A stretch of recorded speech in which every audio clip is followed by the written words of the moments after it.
The Boneyard, released June 12th, 1991. Directed and written by James Cummins, featuring the legendary Phyllis Diller, of all people.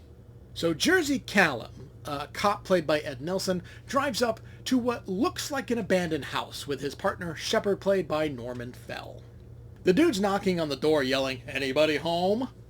Does it look like anyone's home, Jersey? There's a ripped screen, and that apparently gives him just cause to just go inside. Because why not? The entire house is in absolute shambles, but a tiny rip in the screen is cause for concern. Boringly looking around, Shepard comes across someone covered in blankets and humorously gets beaten up by a pillow. Turns out that person is Allie Oates, played by Deborah Rose. She's apparently a psychic. There is a child unaliver feeding those kids corpses. It's like, okay, that's just, whoa. No, wait a minute. He turned himself in, apparently. Problem solved, I guess. Allie has a dream of a child corpse, and it hugs her. Okay.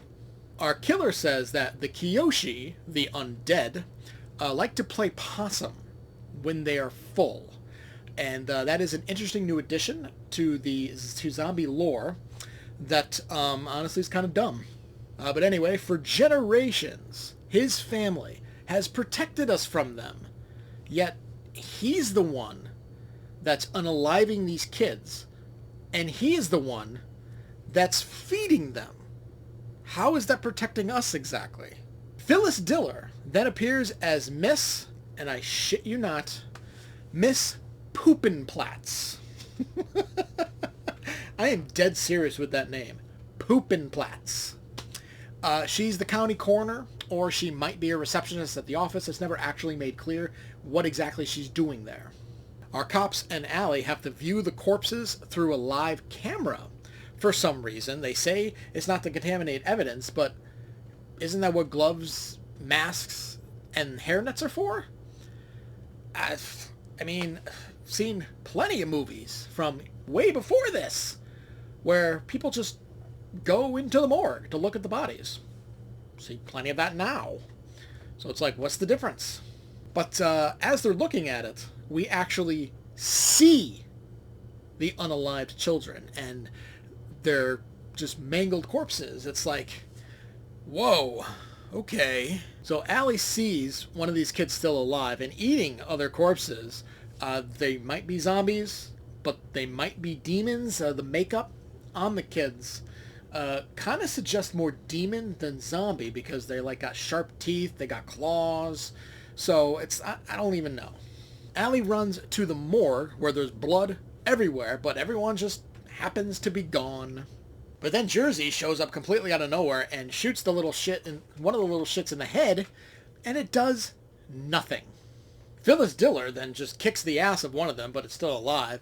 It then peels a part of its skull off and shoves it into Diller's mouth. The wound is black, but the goo is green.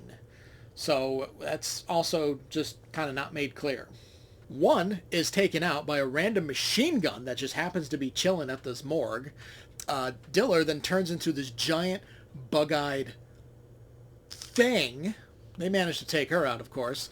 Then there's a dog licking up the goo of the dead things.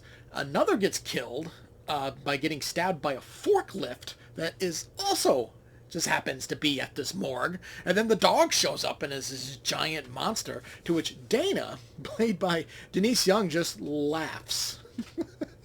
Same, Dana. Same.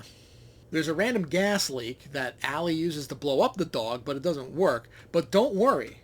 There's also random pipe bombs at this morgue. Is this morgue an armory or something too? It's also not made clear. She plays fetch with the giant mutant dog with the pipe bomb, which point, of course, catches it in his mouth, and kaboom! End of movie. Well, that was something. This has some pretty solid practical effects, even if the giant monsters do look a little ridiculous. The kids' makeup is great and downright creepy. Clearly, though, the solid practical effects and affording Phyllis Diller for this used the entire budget, because the rest of the movie is pretty laughable. The acting, the story, laughable. But at the same time, it's a good laughable. This is one of those movies that's so dumb and ridiculous that it actually makes it a fun watch. So bad, it's good. But not good enough to escape my Craptacular tag. D+. Thank you for watching Fatman Inc. Craptacular Horror. Leave a like if you enjoyed and a comment to discuss your thoughts. Make sure to subscribe to see more reviews of horror movies new and old. Thanks again for watching, and I'll see you next time.